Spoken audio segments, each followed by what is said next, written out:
Dalmatian spots. So as I said in my last chapter, this next chapter focuses on me at the age of 18 and 19. And during these two ages, I experienced two very different types of grief. And this was due to how close I was to these people in my life. Now, as I said at the start of the book, this is going to be a candid talk about grief. And this chapter is no exception.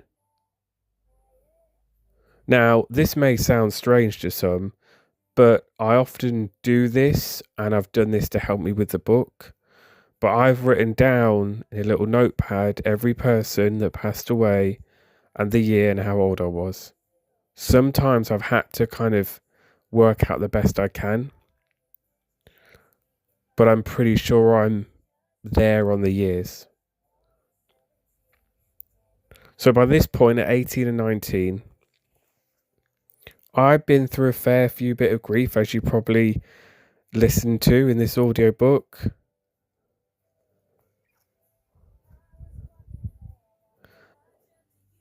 Seven funerals, 7 periods of grief, 7 different griefs, 7 losses, however you want to call it. So even though I knew what a funeral was like by this point, I knew what grief was like by this point, I still experienced grief very differently during these two periods of my life, during the ages of 18 and 19.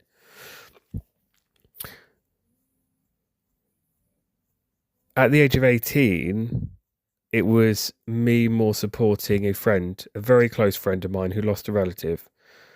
And I supported them and I went to the funeral. And as I'd mentioned beforehand, the year before that is when I started to really feel the effects of losing so many people, and I started to see all those coffins as the funeral started. And this year, when I was 18, 19, it seemed to hit me even more. It seemed to be more intense. And this was the first time that I remember not feeling any moments of that smiling, of that I'm so grateful I had them. And though I said on my previous chapter how important it is that if you have that feeling to acknowledge it and it's okay, it's equally okay to not have that and to be angry that they're gone and to be frustrated when people tell you to be grateful you had them and how lucky it was that we had them for the amount of time that we did. Because equally, you may not be feeling that. And we're on to another reflection again. But it's so true to not feel that necessarily. And by this point, even though it's very juxtaposed to the last chapter, I started to feel that simmer within me. I started to feel this simmer of, but why did all these people have to go? Because I'm now questioning everything, and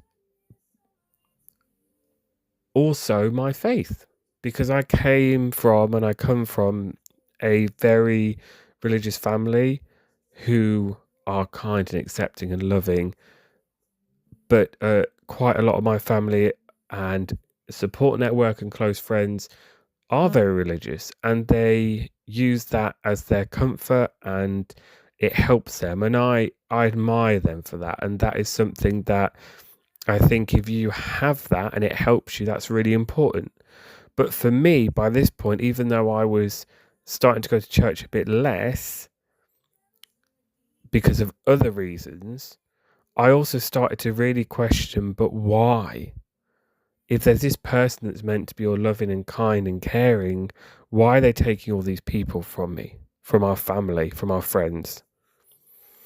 So that anger, that started to simmer. And by this point as well, I discovered who I was. I was finding out who I was, and I was telling people. And I remember being angry that I couldn't tell people because they weren't here either. And though you might be thinking, you're going back to it again, but it goes back to that first loss because I couldn't tell her. So there was a lot going on when I was 18. So grief had started to take on a new form, and it had started to take on a form of this anger, this frustration, this rage within me, but alongside those moments of joy that I talked about before. So it started to become very confusing, even more confusing than before, and all jumbled up and fiery and hot and a mess. And then we flash forward to a year later and we hit 19, and by this point it wasn't a friend's relative, it was one of my relatives. And this was the first time that I remember being really impacted because I went to see this relative as they were dying. And it was a very impactful experience for me now I think about it, but also really hard and a bit harrowing. And it made me see as well how death can make some people suddenly have a realization, an epiphany, a moment, a moment of, oh gosh. And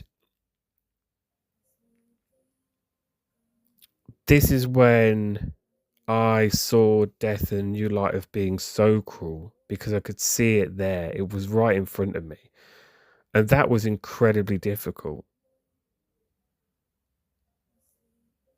But as I said before, I'm very lucky that I had such a supportive network around me that helped me and helped my family, and my parents helped me and my brother. And I remember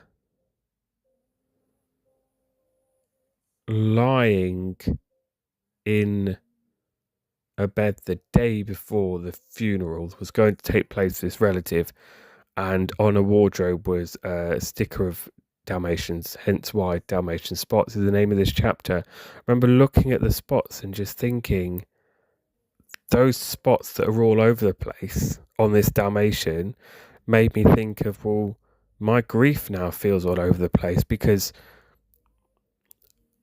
it was the first time that I felt grief, but then also felt as though it wasn't as strong as the other bits of grief that I'd had before, because my connection to this person wasn't as strong. Though they were a relative, it wasn't as strong as other people that I had before who had gone. So I remember thinking, I don't know quite how to feel with this, because I'm not as upset as maybe I should be. And we've gone on to another reflection that your sadness and how you feel that sadness and how much you feel that sadness shouldn't be judged by anybody around you, because everybody feels it in different ways and different intensities. As you probably could tell, for me, I'm a very intense emotional person, so I do feel emotions very intensely. And by this point, at age 19, I'd realised that I started to understand that. So I was very surprised and a bit confused as to why am I not feeling it as much for this person as the others. And at the time, I didn't see it's because of connection. It's because of how we form connections with people around us and how close we get and how close those people allow us to get that dictates that. But at the time, I didn't realise that. Well, now I do.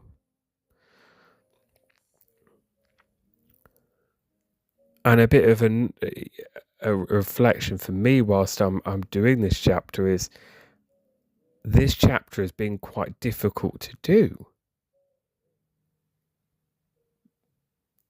because I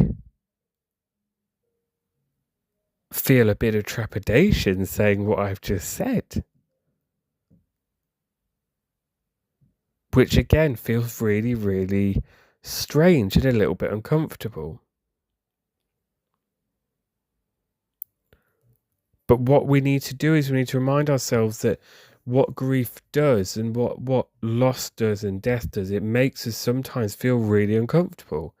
It makes us either reevaluate the relationship we had with that person. It makes us think about the relationship that could have been. It makes us think about all sorts of things. And it's making sure that you are giving yourself that grace again. So I need to give myself that grace, and you need to give yourself that grace too.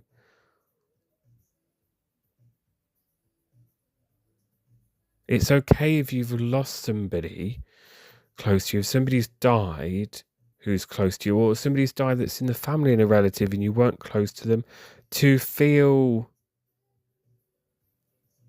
not as much as you thought you would. That's okay too. And by this point as well, I was at university and I was navigating a very tricky time at university because I didn't get along with university.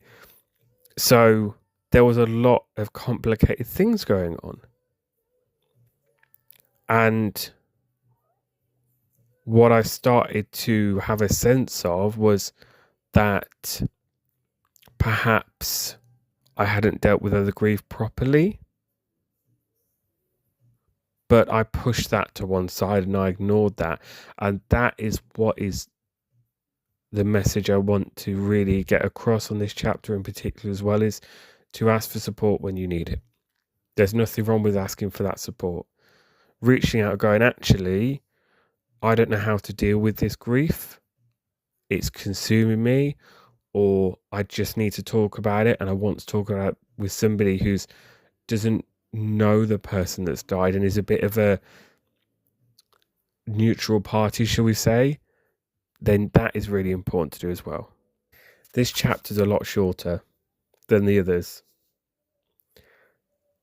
And it's going to be shorter for a reason, because to me, this grief for this period in my life at age 19 felt very short.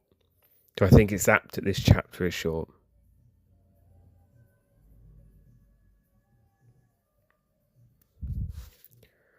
And that's okay. And it's okay if your grief is short too for a particular person, because maybe you didn't have that connection with them. Now, I'd love to say, as you carry on with this audiobook, we're getting to the end of it and the end of the grief train, so to speak. But I'm afraid we're not. We're getting about halfway through. So bear with me. Again, have a cup of tea, have a drink, take a breath, go for a walk, and please join me on the next chapter where I discuss a grief that was incredibly different from the one we've just had, and discuss an individual who is and who was an incredible person. Stick with it.